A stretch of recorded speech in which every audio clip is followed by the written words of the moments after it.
Okay.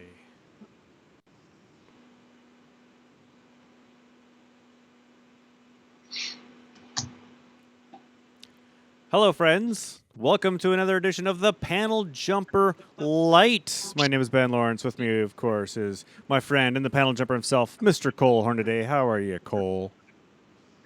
I'm well. I'm just concerned that we don't have a theme song for the Panel Jumper LITE. And I'm like, I'm not musically inclined enough to riff on something like, the Panel Jumper LITE theme song, theme song, theme song, theme song. Wait, I think I have something there. So, if anyone out there in Panel Jumper LITE land has ideas, Yeah, if you want to write us a theme song music for free. That's right. We'll put you in the credits. You can get comp tickets to the next live show whenever it is. Well, this is going to be fun. I've already noticed that your lag is about a second, so I'm going to do something here, Cole. I'm going to remove you. Yes, look at this. Doing this live. I'm removing you, and then I'm going to bring you back, and hopefully that'll solve the problems, at least for a little bit. You're going to erase me from reality and just, pluck me out and pluck me back in? Yeah, that's exactly what I did. I'm not very comfortable. So anyway, we are ostensibly a comic book show, and there's just a couple things I want to talk about in terms of comic books. Sam Raimi is confirmed to be directing Doctor Strange Part 2. There's a subtitle to that. I don't recall what it is. Isn't it called like Into the Multiverse? Yeah, something like that. The only thing I have to say about that is that if Bruce Campbell doesn't play a bizarro Doctor Strange, then the movie will be a failure. Well, it's called, bear with me a second, it's called The Multiverse of Madness. Okay, so you think that he would be an appropriate mad Doctor Strange for the mad theme of the mad world of the movie? It's a Sam Raimi joint. I want to see Bruce Campbell in it. He has a deal with his fans. He does deal. I mean, actually, I was sad when he did show up in the Spider-Man movies because he always had it was relegated to being a cameo, and I wanted him to be a more prominent character. But the first two Raimi's Spider-Man movies are still, I think, great films, and I think is it number 2 with Dr. Octopus up until the MCU takeover, I still felt very strongly that was one of the best comic book adaptations to film. I thought it was a superb film.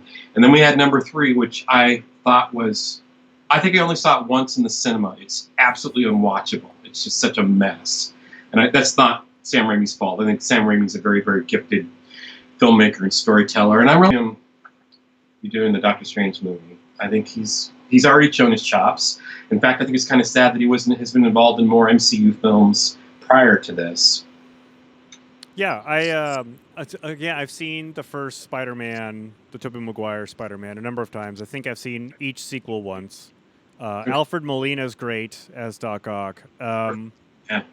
Thomas Hayden Church, I think, is in Part 2. I think he plays a Sandman, or Part 3, sorry. And he got that role before that movie was even written and before they even decided what to give him, because he did he got an Oscar nomination for the movie Sideways, co-starring Paul Giamatti. Yeah. And so they just hey, you're great. We're going to put you in the next Spider-Man movie. We don't know who you're going to play or why, but we want you. That's how Hollywood works. Unfortunately. Yeah, so speaking of how things work, Diamond Publishing, or not Diamond Publishing, Diamond Distribution, whatever their fancy name is, they're the monopoly that gives comic books to the direct market, to the brick-and-mortar comic book stores you and I love to go to and spend all of our money. They have decided, due to the current pandemic, they are not going to distribute comics until August. I did see a list of what other comic book publishers are going to be doing in terms of getting their comics out, and a number of the major publishers and not so major ones are saying that they will not distribute digital comics until the direct market is back up and running. I think that's a wonderful act of sovereignty, but this is the pit that they dug for themselves. They said, the federal government said, or the Supreme Court said, comic books and publications of this nature do not fall under the law with regards to publishing, and so therefore one distributor can hold a monopoly, and the language for years said this is not a monopoly when it is, in fact, there's been more than one comic book store that I've interacted with who were actually very, very self-conscious about speaking out publicly about what this organization does. So I wish that the sad thing is this in a perfect world, this would be the opportunity to break up that monopoly and get it and for other distributors to step up, who, hopefully, knock on wood, would be practitioners of greater integrity and reliability. But that's probably not going to happen. What I do think is interesting is that the big guns, to my knowledge, DC and Marvel, aren't really stepping up, because I don't know. I haven't done a lot of research. Maybe they are, but the independent publishers, the smaller ones, this is killing them, and it's also killing stores. There are not going to be any stores. There are going to be so few stores when we come out of this, especially if it goes into the fall. Yeah, that's something else is going to have to be done, and I don't know how. We know personally that our business partners at Corner Comics and Comics Dungeon are scrambling to sell the stock that they have on their shelves, just so they have some type of cash flow coming in. Yep. And I regularly encourage people to go to Comics Dungeon's Amazon storefront and to visit their Instagram. But you know what? That's not going to be enough. That's not even close. And right now, everybody in the store are working for a quarter. I have yet to hear whether they are getting any type of subsidy from the government for being a small business subsidy or support, because I don't know. I'm kind of sad that even though there are a lot of people donating and buying to keep Comics Dungeon and Corner Comics afloat, it's still not going to be enough. Yeah, speaking of the big two, DC, they say that all comics are fully returnable from March 18th to June 24th. The company is looking for alternate methods of shipping comics to stores, with their young adult line of graphic novels being distributed by Penguin, possibly their other books as well. Originally stated they will be releasing digital comics, but now that seems to be up in the air. As for Marvel, they've said they will not be releasing digital comics for now, but that may change. So, yeah. So I think I've said before, I did my part, and I ordered some comics from our friends at Comics Dungeon. I have not received them yet. In fact, I received a package the day after they were mailed. Chris said they were going to be mailed on Thursday. I received a package Friday, and I'm like, if those are the comics, that's really impressive. But alas, it was not. What was it? Chocolate bunnies from a friend of mine. Did you save any for me? I do. I have not eaten 2 full chocolate bunnies in the last 4 days. So yeah. So I've got an integrity question for you, Ben. When you eat your chocolate bunnies, what part of the anatomy do you start nibbling on? Do you the cottontail butt? Well, do you bite? There's 2. Do you bite the nose? There's 2 of them. There's a milk chocolate and a dark chocolate. I started with the milk chocolate one, and I did start on the ears just because it was the most easily accessible.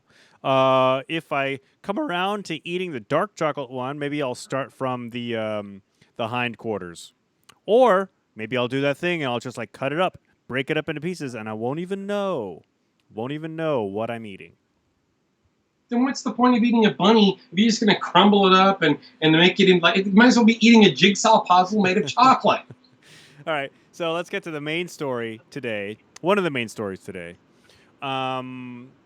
Yesterday, when we had gone offline, Cole and I were still talking, and I mentioned that I had finally seen Star Wars Rise of Skywalker, and there was this noticeable silence from Cole. And I'm like, all right, what did you think of the movie? And you started to tell me, and I'm like, let's talk about this with our friends. Okay, well, I only saw it once, and even though, and I meant to go back and see it again, but I ran out of time, and right now it's not streaming on an available platform other than I think Disney, because at least the earlier Star Wars films are on Netflix. You can purchase it from Apple.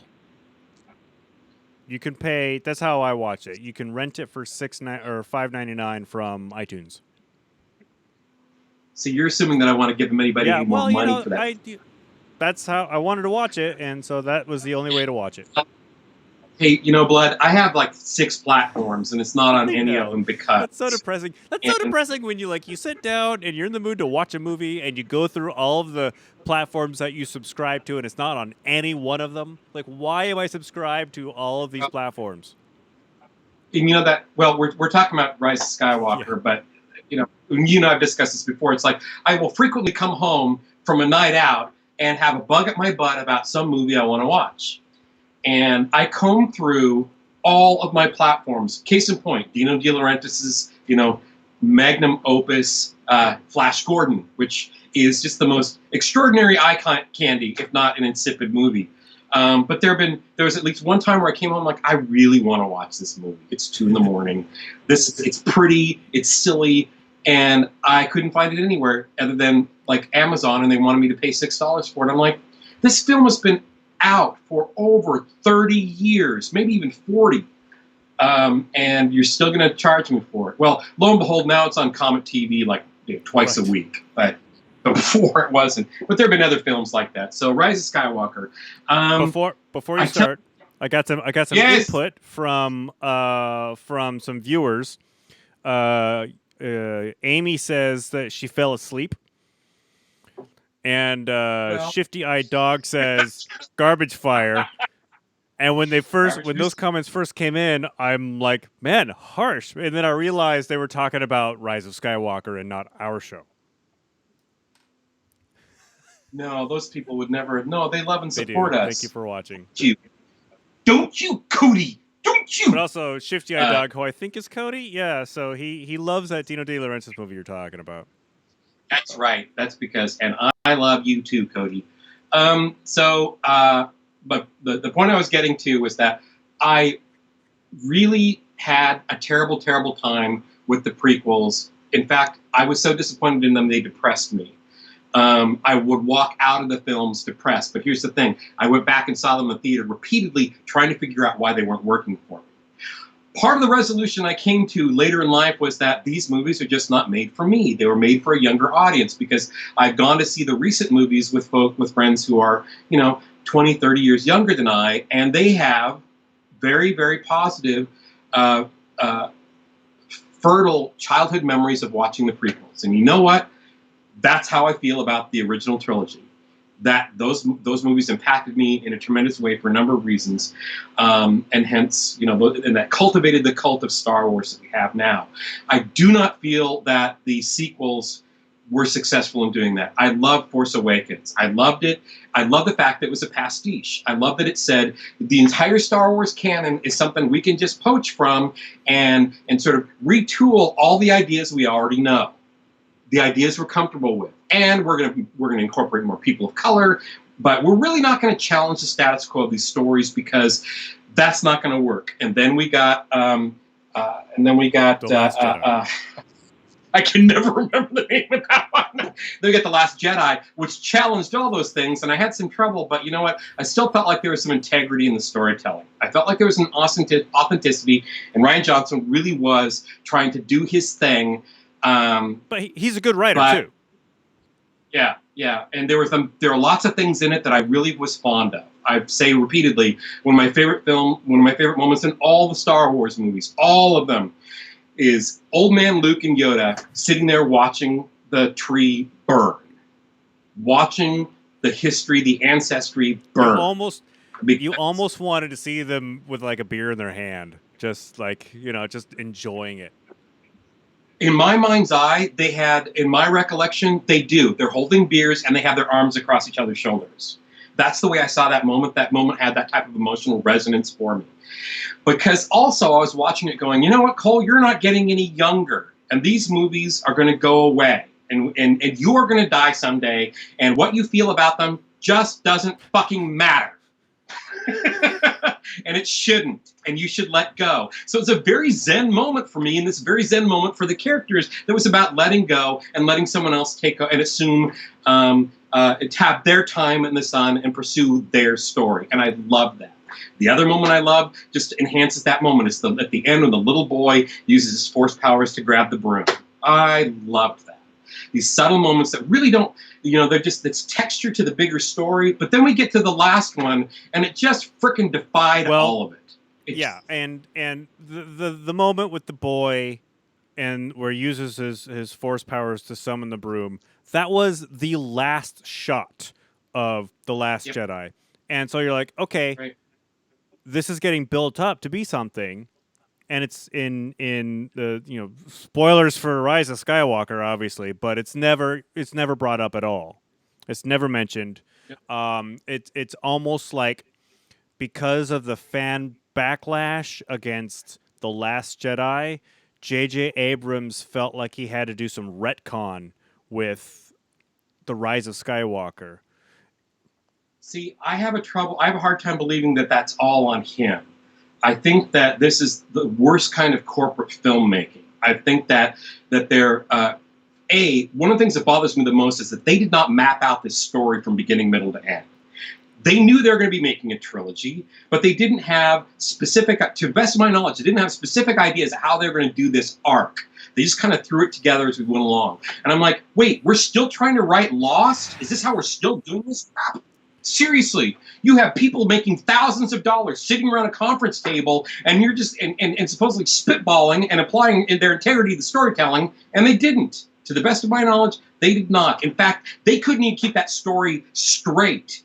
Months later, we get articles about the novelization of The Rise of Skywalker that actually ties up loose ends. It ties up incomplete ideas. We learn about where Rey came from in greater detail, and how she is related to Palpatine and all this stuff. And I'm like, and the fact that we meet a character in that movie who is Lando's daughter.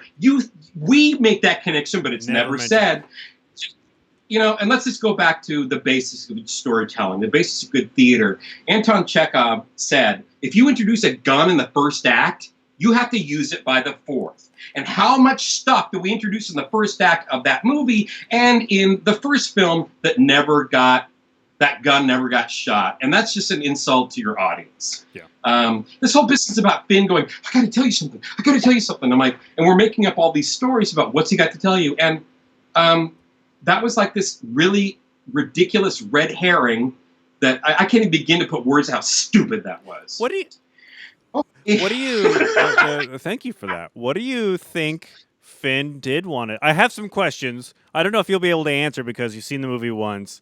But I do have some questions about it. But one of them is when they were being sucked into the ball pit quicksand, what do you think Finn wanted to say? Because that is never answered. I think a lot of people want to believe that he wanted to tell Rey that he loved her or that he was crushing on her. I think that he wanted to tell her that he was force sensitive, that he could use the force too. But it just turned into a really lame joke. I mean, I don't know. When I start looking at lame stuff like that, I think about how much someone was paid to do. But anyway, go ahead. That's what I think it was. He was trying to tell her that I have these powers too. I want to help you, but it was just so poorly executed. I wrote down some notes. Okay. And I'm not gonna read them off rapid fire, even though I kind of want to because I was writing them as I was watching the movie. So stop me if you want to talk about something. I guess I am gonna read them off rapid fire. The title gives away the ending. If you think about it. Yep. Totally. Everybody has a British accent, but they make John Boyega, who's British, have an American accent. Why is that? Do you know why? Because he has a working class dialect. Well, he could have been Liverpudlian then. He could have been, but I think that's part. I also think that I also wonder if in trying to target him to audience of color in the States, that would have been off-putting. I don't know. That's just a guess. but I think it's more classist. Yeah. I think it's like, well, you don't have, you know, you're not a master of an effete British dialect, so we're just gonna have you talk like an American. Remember, he'd only made one film before, and that was Attack the Block. Which is a fantastic movie if nobody's ever seen it. Stick movie, so good. I really need to see that again. I've watched it a couple times. Moving on. I can watch that again. Everything that gets plugged in works perfectly, which is something that I always think about when I'm watching a movie and people have to like mess with technology or computers, and you plug something in and it just works. Hold on, are you talking? How often is R2D2 plugging things in? Because remember when R2. Yeah, so there's two moments. The first moment that we see is Kylo Ren plugging in the Wayfinder into his TIE fighter. We don't see him plug it in, but like he's like just sticks plugs on it in random places in it that apparently works. Because and he's got like a brand new like fancy TIE fighter, and this Wayfinder is how old? And so Anyway, it's Star Wars. Everything works. The other moment is when all modules are compatible. Everything's compatible. Exactly. And when they plug the thing into R2 to get the download from the spy in the First Order, it downloads so fast, like just in the nick of time. Sure. Yeah. Well, that's just contrived storytelling. And poor R2, he has plugged in to things the wrong way before and suffered for it. And, Yeah. Anyway, friendship saves everything, which is kind of a trope that I'm kind of tired of. What? Why are you tired of that? I don't know. I'm just like, we're gonna go together because we're friends. I didn't. So in Star Wars, in A New Hope, Han was there because he was going to get paid, and it was a great story arc. It was a great character arc when he came back to help. Right? You're like, oh, okay, this guy does have scruples or whatever. Okay. It would not have meant that moment would not have meant anything if Han's like, you guys are great. I like hanging out with you. We're friends. Oh, I see what you're saying. There are no stakes to the friendship. There are no stakes in the relationship. Not in this final third movie. I hear what you're saying. Okay, fair enough. Why? Oh, wait. Why is Lando still on that desert planet? Did he just decide to retire there once the trail went cold for the for the Jedi hunter they were tracking? Just like, oh, this looks like a nice place. I'll retire here. I mean, why was Lando even in that movie? What did you? Why? Just because we got to get the rest of the band back together, so we're going to plug him in here.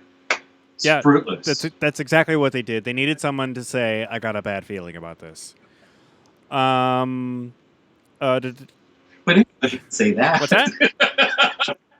But anybody can say that. They just had to complete the circle of including all the veterans, and I understand that. But back in, when was it?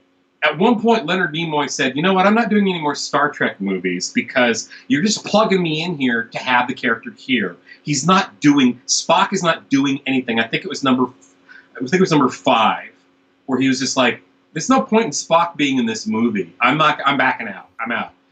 Is that? I think it's right. I think it was Leonard Nimoy. I think it was number 5.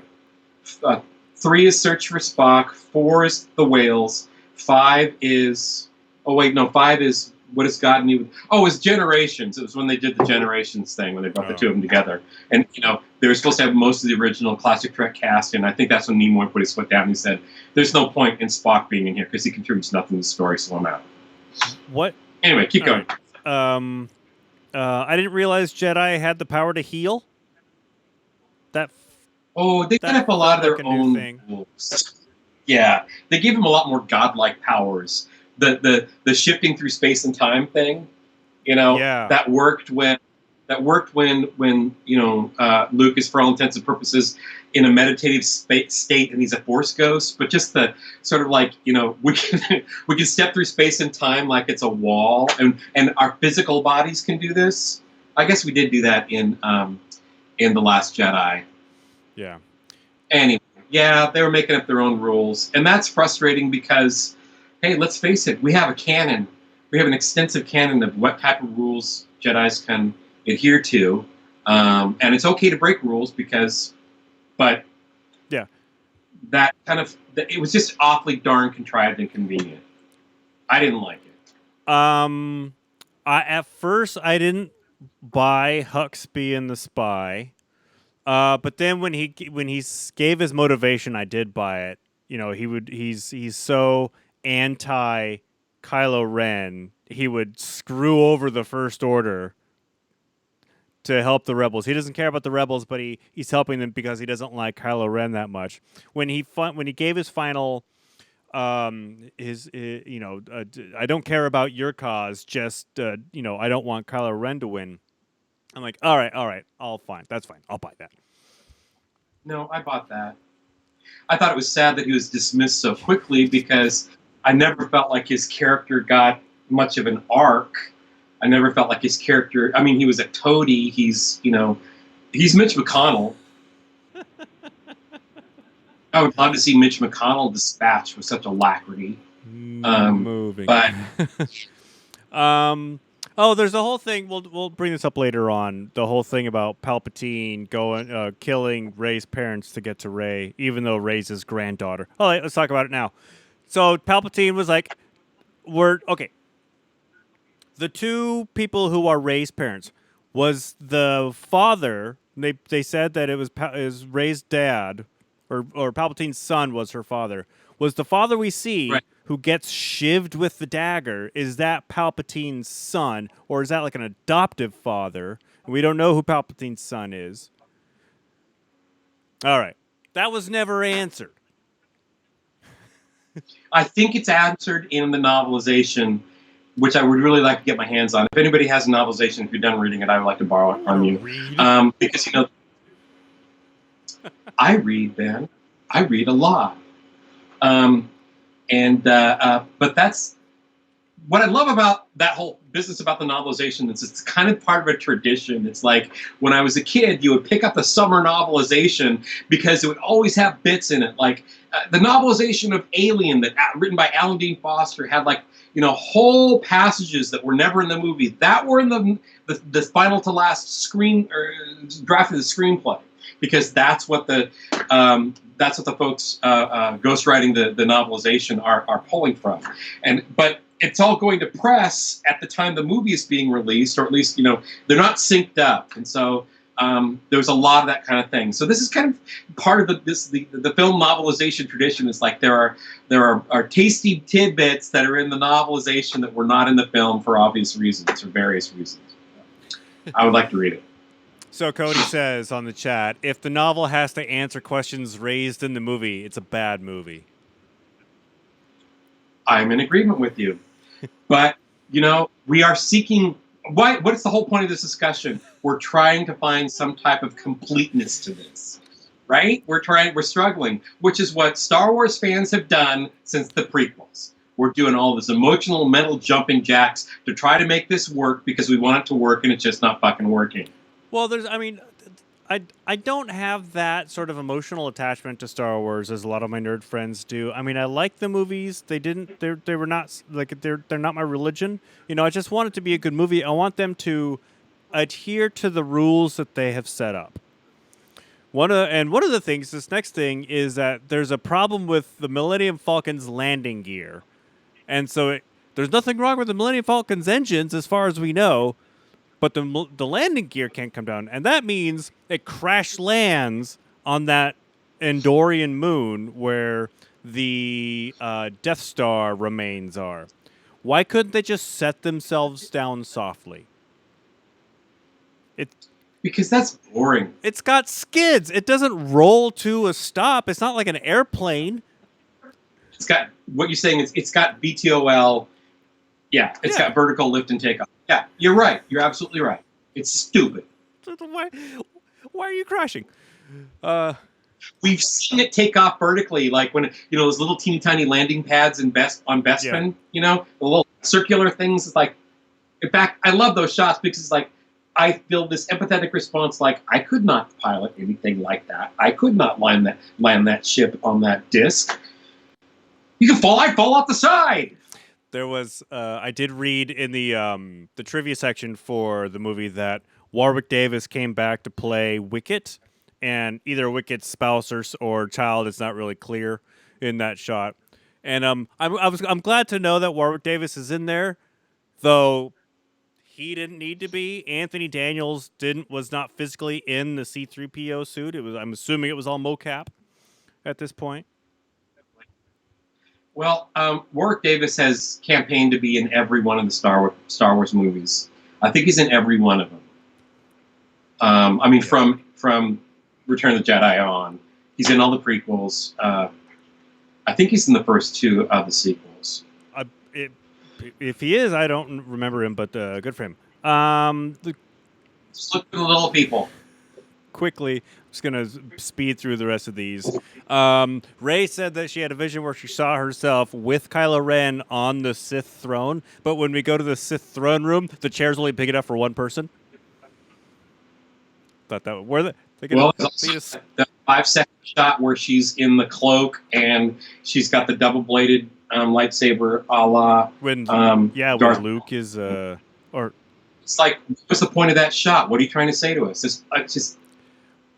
Okay, so answer me again, because I don't really pay attention as much as everybody else does. I have a question about the lightsaber color. So the movie shows Rey has both Luke and Leia's lightsabers. They are both blue. So right. At first, in A New Hope, Luke had Anakin's lightsaber, and it was green? I think it was green. So it's a green lightsaber. Luke gets his hand cut off on Bespin, and the lightsaber goes with it. End of lightsaber. Luke builds his own lightsaber. We meet in Revenge or in Return of the Jedi. Correct. And it's blue. I'm assuming that lightsaber is blue. Okay, yeah. So they show a flashback to Luke and Leia Jedi training.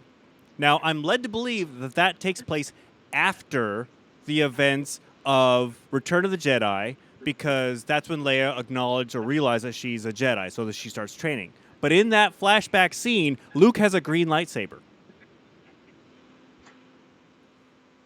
Don't know what to tell you.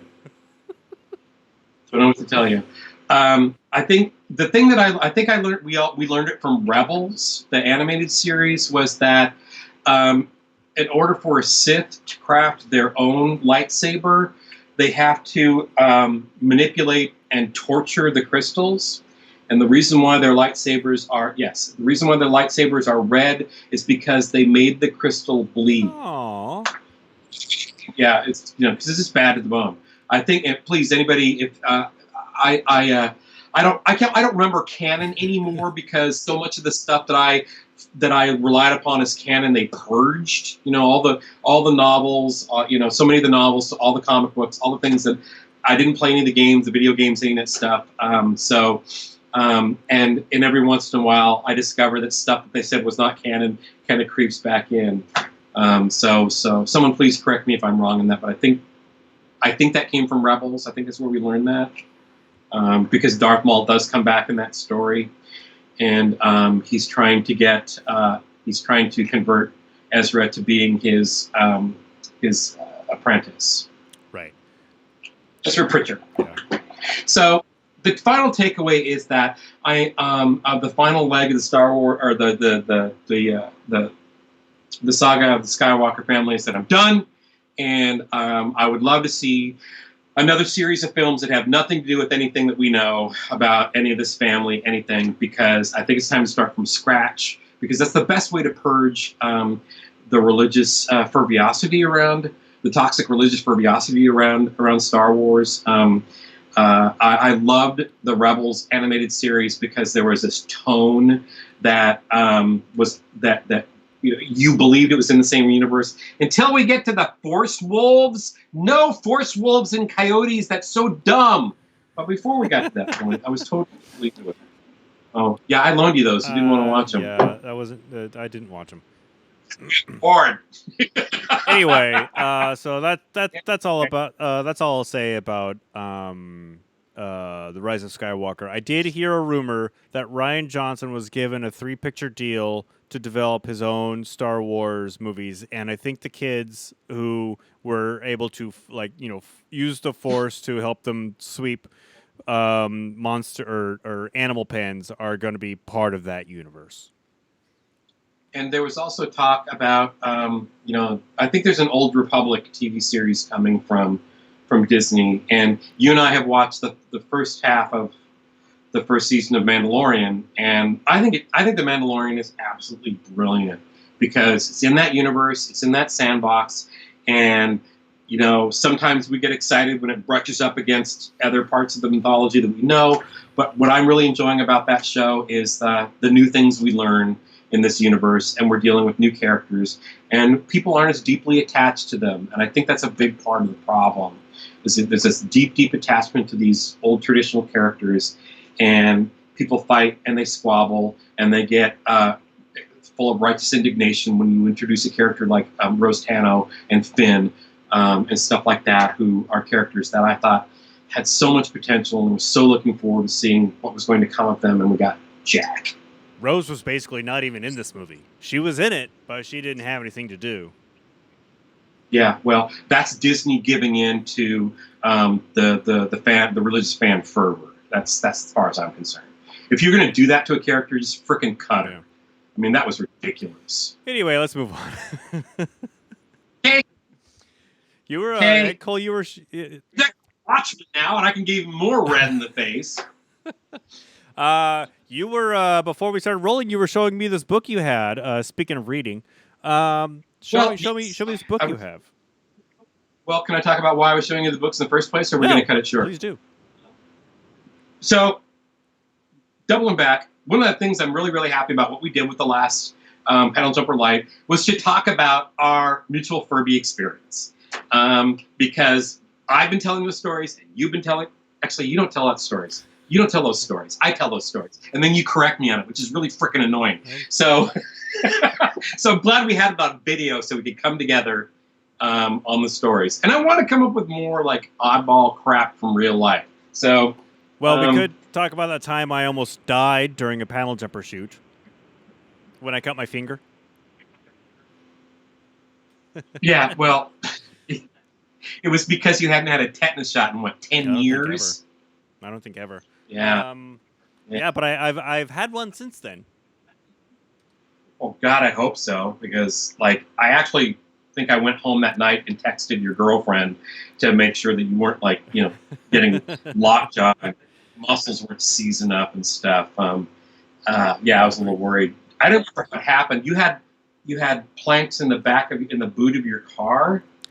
In the trunk, I had installed speakers, and I did it sort of DIY, and so I had this screw sticking down from the trunk lid, and it reaching back to grab the camera or the sticks or something, and I gashed the top of my middle finger, and I think I still have a scar there, but bleeding pretty profusely, and fortunately I have a first aid kit in my car, so I was able to repair myself and continue on with the shoot. This was at Green Lake.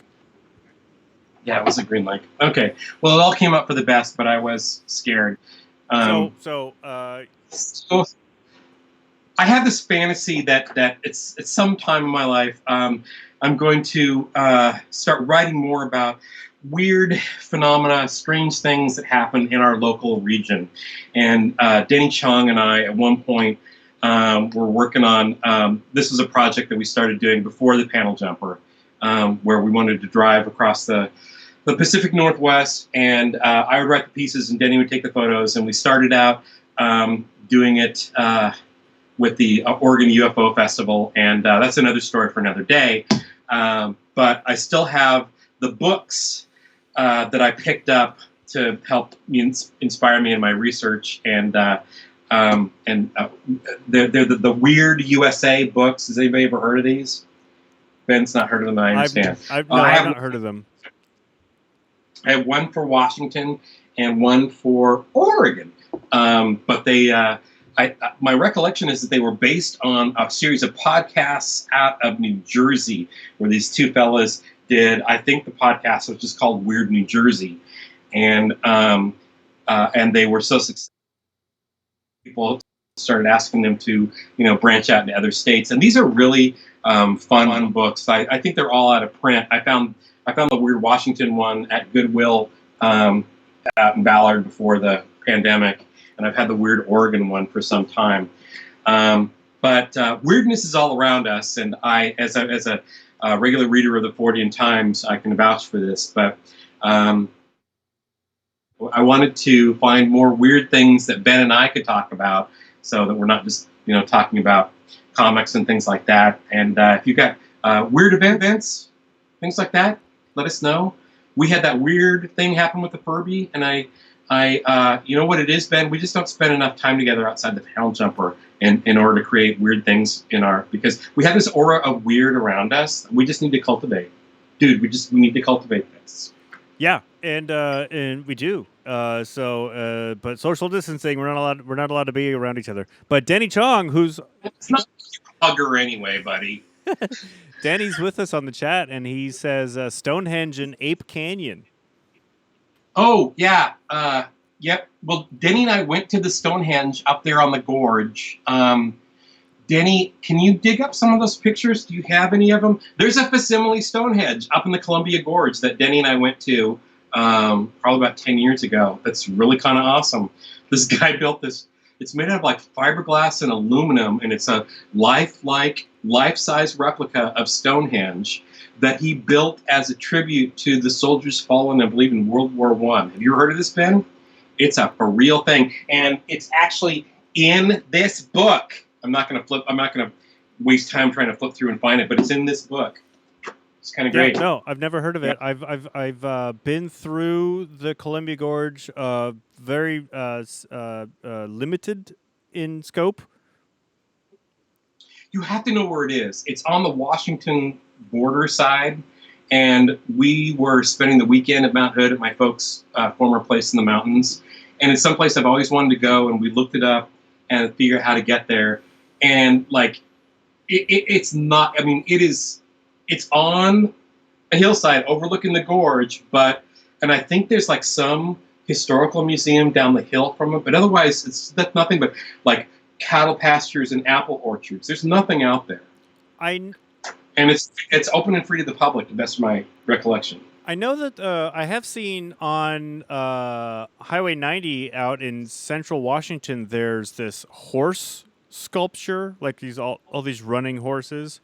Mm-hmm. But that's not really the gorge, is it? Now that I think about it. No. But yeah, so Denny says we need to find some houses or buildings in Seattle that have a history of being haunted. I'm all about that, and I think the good place to start is the Merchant Cafe in Pioneer Square, who say that they are haunted. The Merchant Cafe, the Merchant Cafe is they say they're Seattle's oldest restaurant. And downstairs, if you go to the restrooms downstairs, it's the underground, what used to be the first floor in Old Pioneer Square. And I think I just lost Cole. All right. So while I try to get Cole back, we can still see him. So while I have you here, and it's just you and me, and hey, hello, there's all my friends, Denny, Cody, I don't know if you're still with us. Amy, I know you're still with us. Trying to call Cole. He's left us. But if you want to support a good cause, please look up the GoFundMe for Comics for Community, Compassion, and Culture, the payroll fund for our friends who are out of work in the comic book shop. I'm going to try to raise him. But in the meantime, you know what? Let's just stop this. Maybe we'll come back. Maybe we'll finish this conversation. Maybe we won't. Cole seems to be offline. And, yeah. And I'm getting tired of trying to vamp for this long. But we will, Denny, we will... Yeah, I know. You can see Cole, but he's frozen. Amy says there's a weird Stonehenge on Lopez Island. Look it up. Let us know. We're gonna try to do some haunted houses as well. And in the meantime, thank you for joining us, everybody. We're gonna cut this one short, and this will be it. We don't know when we're gonna do another one, but tune in to the Panel Jumper Facebook page, and we'll let you know. Again, thank you for joining us. If you've been with us the entire time, it's almost been 45 minutes. That's a lot for us. Have a good evening.